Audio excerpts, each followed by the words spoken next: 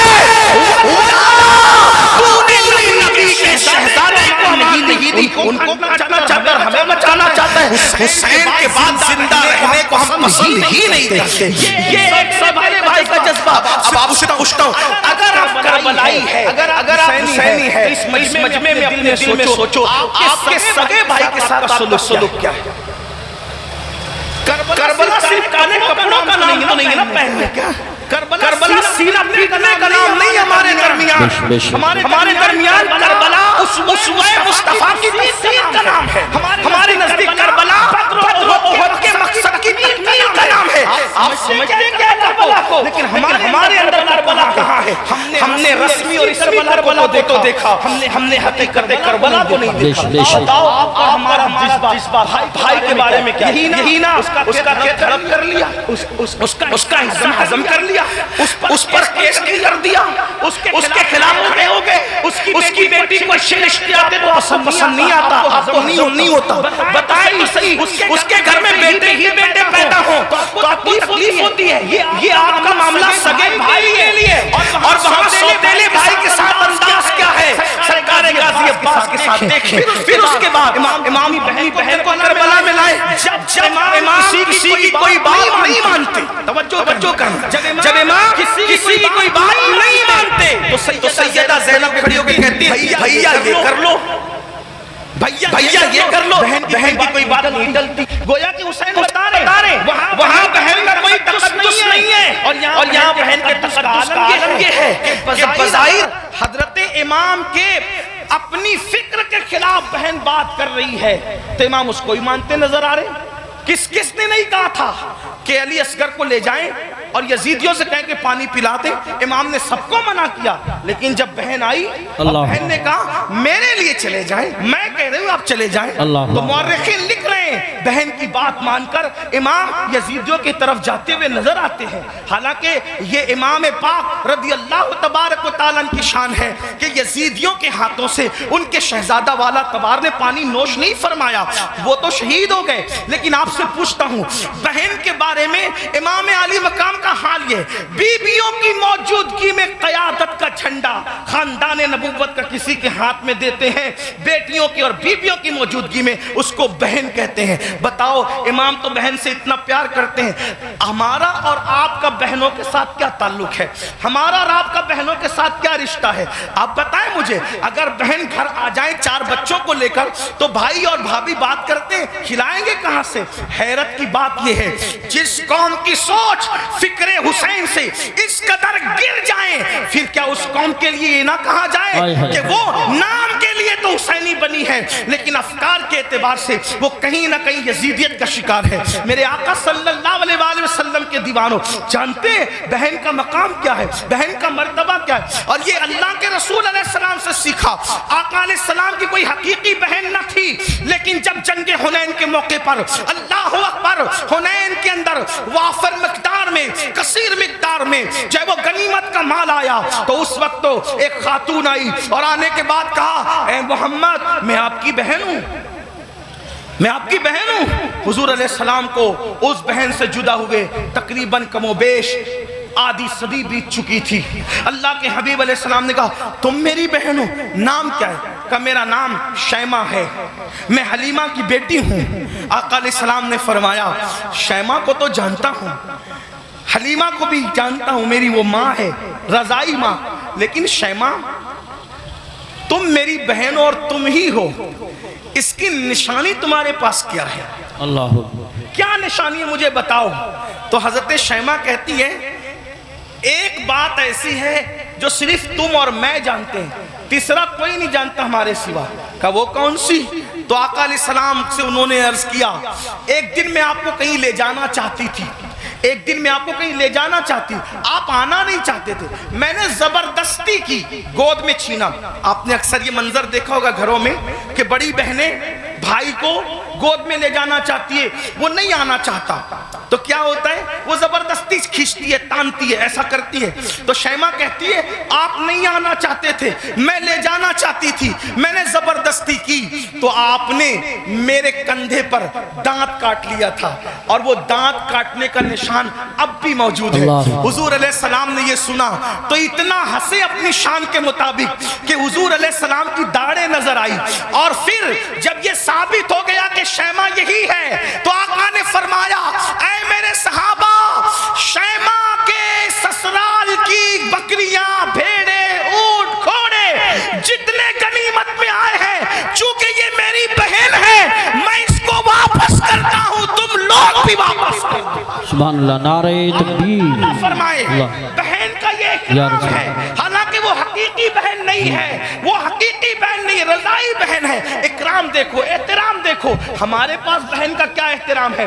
اگر بہن جوان ہو گئی, اس کو رشتے نہیں آ رہے ہیں تو بھائی بوجھ سمجھتا ہے, بوجھ سمجھتا ہے, اور جب بھائی بوجھ سمجھتا ہے تو وہ دیکھتی ہے کہ بھائی کا منہ اچھا نہیں, باپ بوجھ سمجھ رہے, باپ کا منہ اچھا نہیں, ماں بوجھ سمجھ رہی, باپ کا منہ, ماں کا منہ اچھا نہیں, تو پھر ایک بیٹی یہ فیصلہ کرتی ہے جس گھر میں نہ بھائی اپنا ہو, نہ بہنیں اپنی ہو, نہ ماں اپنی ہو, نہ باپ اپنا ہو, سب تو منہ اتار کر کے مجھے بوجھ سمجھتے ہیں, تو پھر وہ مجبوراً یہ فیصلہ کرتی ہے کہ پھر باہر جہاں سے پیار مل رہا ہے, پیار اگرچہ دھوکے کی طور پہ مل رہا ہے, اللہ اکبر, پھر کیوں نہ اسی کا ہاتھ پکڑ لیا جائے.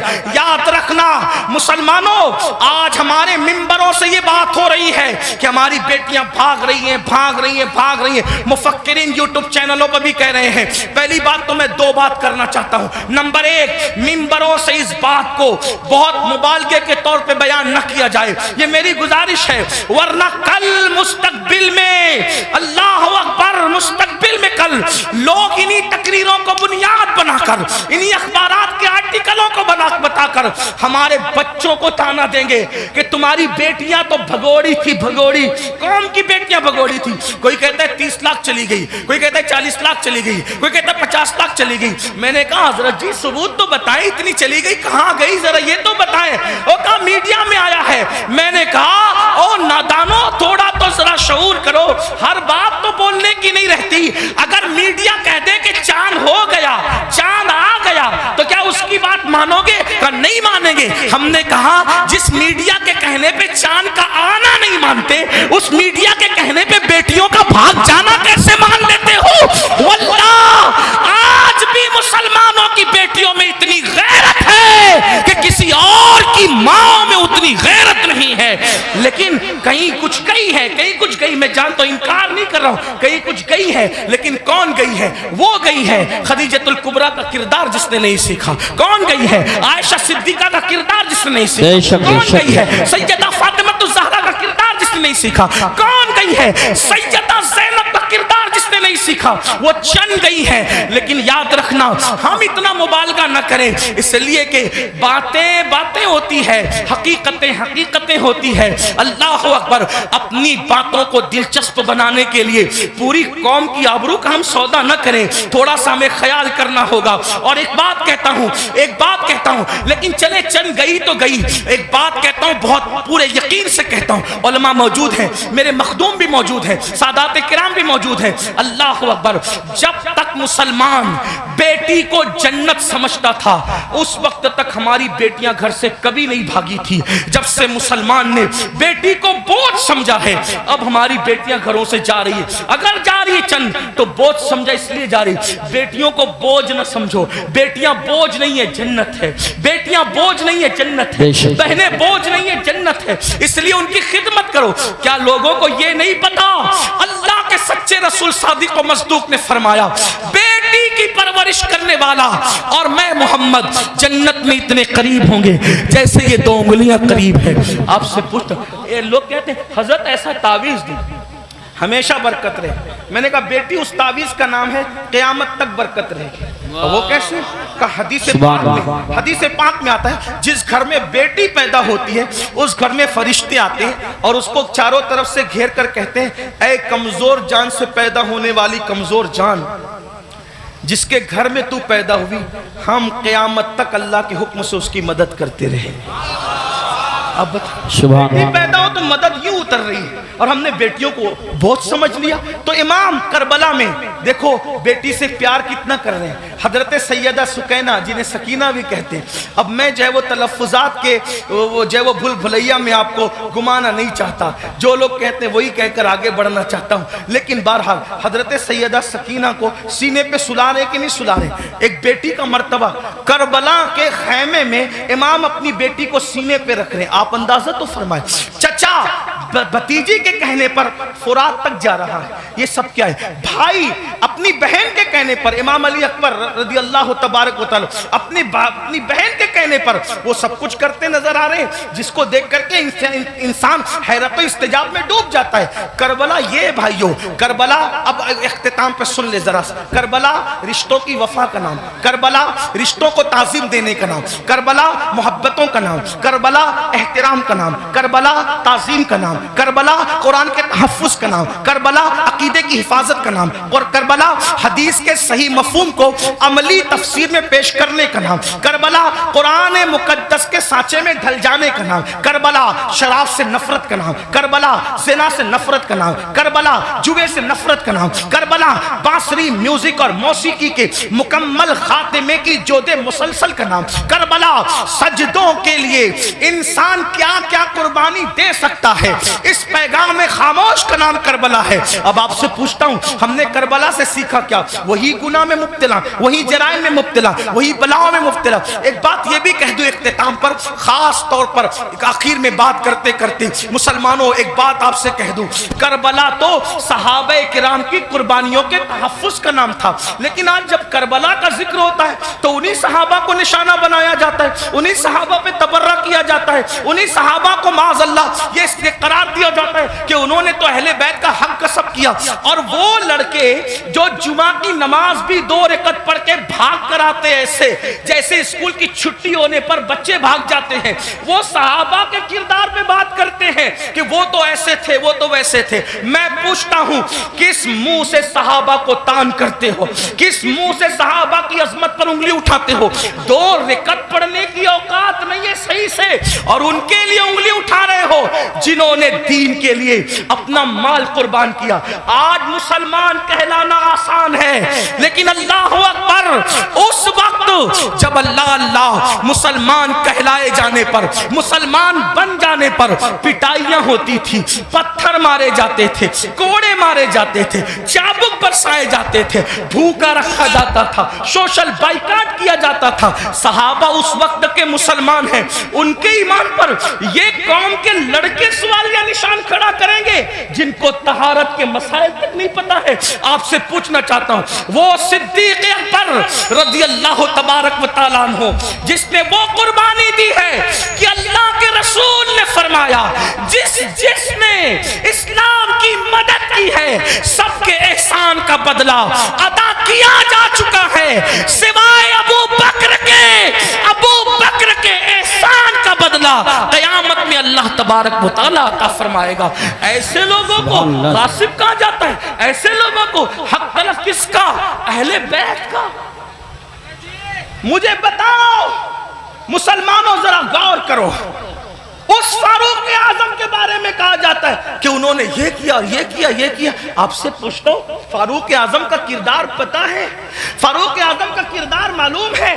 فاروق اعظم کے کردار کے بارے میں علم ہے؟ اللہ اکبر، آپ کو وہ سفر یاد ہوگا، آپ وہ سفر جانتے ہوں گے، اللہ اکبر، کہ فاروق اعظم مدینہ منورہ سے چلتے، فاروق اعظم مدینہ منورہ سے چلتے اور مدینے سے چلتے ہوئے بیت المقدس جاتے ہیں۔ ایک ہی اونٹنی ہے، اپنے جوانوں کی خاص توجہ، ایک ہی اونٹنی ہے، غلام ساتھ میں جا رہا ہے۔ فاروق اعظم غلام سے کہتے سواری ایک ہے اس لیے ہم یہ کریں گے، سواری ایک ہے یہ کریں گے کہ تھوڑی دیر میں بیٹھوں گا، تھوڑی دیر آپ بیٹھنا، پھر میں پیدل چلوں گا، پھر تم بیٹھو گے، تم چلو گے میں بیٹھوں گا۔ آپ سے پوچھتا ہوں بیت المقدس تک غلام کو اس طرح لے کر کے گئے کہ نہیں لے کے گئے؟ آپ بتائیں، بولنے سے پہلے تولو، کسی کی بھی بات سن کر کے بکا مت کرو۔ جو فاروق اعظم ایک غلام کی حق تلفی نہ کریں، جو فاروق اعظم ایک غلام کی حق تلفی نہ کریں، وہ فاروق اعظم اپنی آقا زادی سیدہ فاطمۃ الزہرا کی حق تلفی کیسے کر سکتے ہیں؟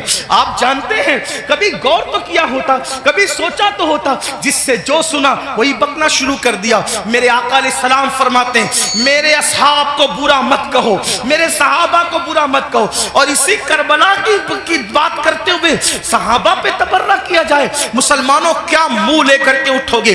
جانتے ہیں شفا شریف میں قاضی ایاز رحمت اللہ تعالی علیہ لکھتے ہیں کہ ایک شخص مر رہا تھا، اس کو موت آ رہی تھی، مرتے وقت اس کی زبان پہ کلمہ نہیں آ رہا تھا، اللہ اکبر، اس کی زبان پہ کلمہ نہیں آ رہا تھا۔ اس سے پوچھا گیا کہ تو کلمہ کیوں نہیں پڑھ پا رہا ہے؟ اس نے کہا کہ میں ابو بکر اور عمر کے گستاخوں کے ساتھ بیٹھا کرتا تھا۔ وہ گستاخ نہیں تھا بلکہ گستاخان شیخین کے ساتھ بیٹھتا تھا، اللہ اکبر۔ تو جو گستاخان شیخین کے ساتھ بیٹھے، صرف بیٹھے، مرتے وقت اس کی زبان پہ کلمہ نہیں آتا، جو گستاخی کرے اس کا کیا انجام ہوگا؟ یہ دنیا چند دن کی ہے، یہ دنیا چند لمحے کی ہے۔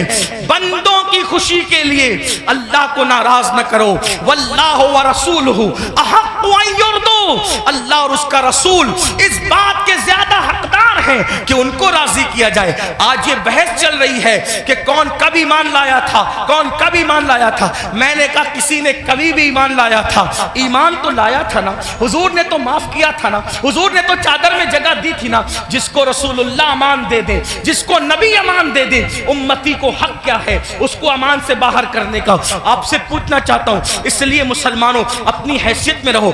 اعلیٰ حضرت امام احمد رضا محدث بریلوی فتاوی رضویہ شریف میں لکھتے ہیں عالم ربانی کی توہین کرنے والا کفر تک جاتا ہے۔ جب عالم ربانی کی توہین کرنے والا کفر تک جاتا ہے، جو صحابہ کی توہین کرے، صحابہ کو گالیاں دے، یاد رکھنا اسٹیج پر کچھ بھی کہو، کمرے کی گفتگو تو اللہ سن رہا ہے، دلوں کا حال تو اللہ دیکھ رہا ہے۔ اس لیے ان کے لیے دلوں میں کینہ نہ رکھو، ان کے لیے دلوں میں عداوت نہ رکھو۔ مسلمانوں کیا بات ہے، اگر رسول اللہ اونٹ کے چمڑے کی نالین پہن لے تو ہم اس نالین کو سر پہ رکھتے ہیں۔ آخر اونٹ کا چمڑا نہ دیکھا، کیا دیکھا؟ رسول اللہ کی نسبت دیکھی۔ تو جب رسول اللہ کی نسبت کی وجہ سے اونٹ کا چمڑا سر پہ رکھا جاتا ہے تو رسول اللہ کی نسبت کی وجہ سے اصحاب مصطفیٰ کی تعظیم کیوں نہیں کی جاتی، ان کا احترام کیوں نہیں کیا جاتا؟ لیکن ایک بات یہ بھی خیال رکھنا، ایک طبقہ وہ ہے کہ اللہ جو صحابہ کو ہلکا جان رہا ہے، صحابہ کی بھی ادبی کر رہا ہے، کمروں میں بیٹھ کر کے اپنے ماننے والوں کو ان کے خلاف کان بھر رہا ہے۔ لیکن دوسرا طبقہ وہ بھی نظر آ رہا ہے کہ جب اہل البیت پر کوئی گفتگو ہوتی ہے تو پھر اس کا منہ اترتا ہے کہ یہ اہل بیت کی فضیلت پڑھنے والا کوئی رافضی تو نہیں ہو گیا۔ ہم کہتے ہیں اللہ کے بندو، اہل بیت کی فضیلت پڑھنا رافضیت نہیں ہے، بلکہ صحابہ کی گستاخی کرنے کا نام رافضیت ہے۔ ورنہ دیکھو، اللہ اکبر، ہمارے جتنے بزرگان دین ہیں سب نے کھل کھل کر، کھل کھل کر صحابہ کی عظمت بھی بیان کی اور اہل بیت کی عظمت بھی بیان کی۔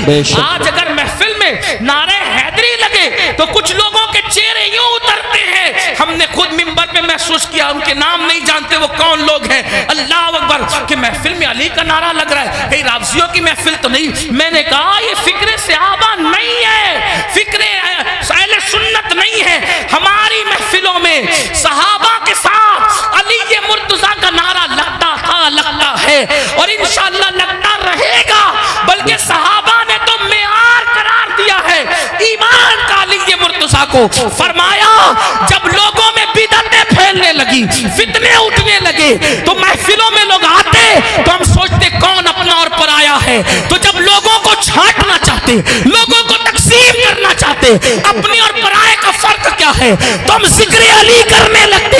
علی کا ذکر سن کر جن کے چہرے کھل جاتے سمجھ جاتے ایمان والا ہے، جس کا چہرہ اتر جاتا سمجھ جاتے کہ منافق ہے۔ نعرہ تکبیر، اس لیے نعرہ ذکر رسالت، علی کرو مگر احترام صحابہ کے ساتھ، ذکر اہل بیت کرو احترام صحابہ کے ساتھ، صحابہ کا ذکر کرو اہل بیت کی تعظیم کے ساتھ، کیونکہ یہ دونوں رسول اللہ سے منسوب ہیں۔ بلکہ یوں کہہ لیں حضور کے ارد گرد ستارے گردش کر رہے، جو گردش گھر کے اندر کر رہے ان کو اہل بیت کہتے ہیں، اور جو گھر کے باہر کر رہے ہیں ان کو صحابہ کہتے ہیں۔ حضور کی نسبت کا خیال کرو۔ آئیے اپنی بات کو اختتام تک پہنچاتے ہوئے یہ بات عرض کروں، مسلمانوں ہم نے باتیں بہت کی، بہت باتیں کی، ہم سب جگہ ہیں، عمل کے میدان میں نہیں، عمل سے کورے، زندگی گناہوں میں ڈوبی ہوئی ہے۔ یاد رکھنا اللہ کی بارگاہ میں ہمیں اور آپ کو پہنچنا ہے، اللہ کو منہ دکھانا ہے، اللہ کی بارگاہ میں کھڑے ہونا ہے۔ آئیے آج سے پہلے کچھ کیا، جو کیا سچی توبہ کریں، اللہ کی طرف پلٹیں، اللہ کی طرف واپس آئیں۔ یاد رکھیے انسان جہاں جا کر جرم کا اعتراف کرے، جہاں جا کر اعتراف جرم کرنے سے انسان کی عزت گھٹتی ہے، لیکن ایک میرے اللہ کا در ہے، جہاں آ کر انسان اقبال جرم کر لے تو میرا اللہ عزت گھٹاتا نہیں بلکہ عزت کو بڑھا دیتا ہے۔ آؤ توبہ کرو۔ آج محرم شریف کی پہلی تاریخ ہے، یہ محرم شریف حرمت والا مہینہ ہے، حرمت والا، یعنی جن 4 مہینوں کی حرمت اللہ نے روز اول سے مقرر کی ہے اس میں محرم الحرام بھی ہے۔ اور اللہ کے رسول علیہ السلام کی ایک حدیث یہ ہے کہ رمضان شریف کے بعد سب سے زیادہ جس مہینے کے روزے کی اہمیت ہے وہ ماہ محرم الحرام کے روزے، ماہ محرم شریف کے روزے۔ ان دنوں کو خرافات بدعات میں گزارنے کی بجائے عبادات میں گزاریں۔ ہو سکے تو یہ طے کر لو کہ روزانہ میں نے نبی اور آل نبی پر 1000 بار درود شریف پڑھنا ہے۔ آپ کہیں گے لوگ کہتے ہیں ارے بہت ٹائم لگے گا، کوئی ٹائم نہیں لگے گا۔ صلی اللہ علیہ وآلہ وسلم یہ بہت مختصر درود شریف، بہت مختصر درود شریف ہے۔ اگر اس درود شریف کو آپ نے پڑھا 1000 بار صرف 20 منٹ کا ٹائم لگے گا، 20 منٹ درود شریف پڑھو۔ اس کے بعد جیسا کہ آپ نے پہلے بھی سنا صدقہ دو، خیرات دو۔ اور ایک بات آپ کو کہوں، اس کو بھی دھیان سے، کہ جو ہم خرافات پر اور بدعات پر پیسہ خرچہ کرتے ہیں، اس پیسے کو اٹھا کے آپ وہ سادات کرام جو مالدار نہیں ہیں ان پہ خرچہ کرو، وہ علماء کرام جو مالدار نہیں ان پہ خرچہ کرو۔ اس سے کیا ہو؟ خرافات اور بدعات کے بارے میں توجہ کرنا۔ دو گروپ ہیں، ایک گروپ کہتا ہے جائز ہے، ایک گروپ کہتا ہے ناجائز۔ جو گروپ جائز کہتا ہے وہ بھی صرف جائز ہی کہتا ہے، نہ فرض کہتا ہے، نہ واجب کہتا ہے، نہ سنت کہتا ہے، نہیں کہتا نا۔ جو جائز ثابت بھی کر لے خرافات کو تو صرف جائز ہی کہہ سکے گا، فرض نہیں کہہ سکے گا، واجب نہیں کہہ سکے گا۔ لیکن بھائیوں، اپنے مسلمان بھائی کی مدد کرنا تو اللہ نے ہم پہ فرض کیا ہے، بے شک، بلکہ یہاں تک فرمایا کہ جب تک تم اپنے مسلمان بھائی کی مدد کرتے رہو گے اللہ تمہاری مدد کرے گا۔ سبحان۔ اور آپ کو بتاؤں، خاص طور پہ سادات کی خدمت، وہ جو مالدار نہیں ہیں، مستحق ہیں، یہ نہیں کہتا غریب ہیں، میرے اندر اتنی ہمت نہیں کہ میں کسی سید کو غریب کہوں، لیکن سادات جو مالدار نہیں ہیں، مالدار اگر آپ ان کی خدمت کریں تو ہوگا کیا؟ دو تین باتیں سن لے، بات ختم کرتے۔ حضرت سیدنا عبداللہ ابن مبارک رضی اللہ تعالی حج کو جا رہے تھے، حج کا ارادہ تھا، اور حج کے ارادے میں آپ نے یہ طے کیا کہ میں نے حج کو جانا ہے، پوری تیاری ہو گئی، ارادہ بن گیا حج کو جانا ہے۔ عبداللہ ابن مبارک کو پتا چلا کہ میرے پڑوس میں ایک سید صاحب رہتے ہیں اور وہ اس وقت تھوڑا پریشان حال ہے، حالات کے ستائے ہوئے اور حالات کے مارے ہوئے، تو انہوں نے سوچا کہ پڑوسی ہے، سید ہیں، میں ان کے نانا کے یہاں جاؤں، میں حج کے لیے جاؤں اور ان کو بھوکا پیاسا تڑپتا بلکتا چھوڑ کے جاؤں۔ تو انہوں نے کیا کیا، اس سال حج نہیں کریں گے، انشاءاللہ آئندہ پھر کبھی دیکھیں گے، حج کی پوری رقم اٹھا کر اس سید صاحب کو دے دیا، اور اس کے بعد آنسو پوچھتے ہوئے اب صبر کرتے ہوئے رہ گئے۔ جب حج سے قافلہ واپس آیا تو لوگ ملاقات کرتے تھے، تو عبداللہ ابن مبارک لوگوں کو کہتے تھے مبارک ہو حج، تو لوگ بھی کہتے تھے عبداللہ آپ کو بھی مبارک ہو، آپ کو بھی مبارک ہو۔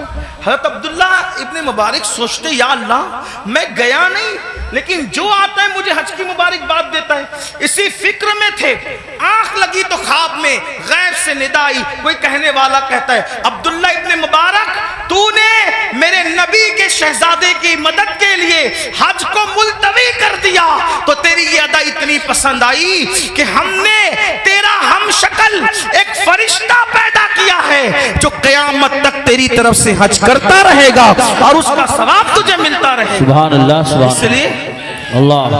اس لیے خرافات کی طرف خرچ کرنے کی بجائے اپنے سادات جو مستحق ہیں ان کے لیے خرچ کرو۔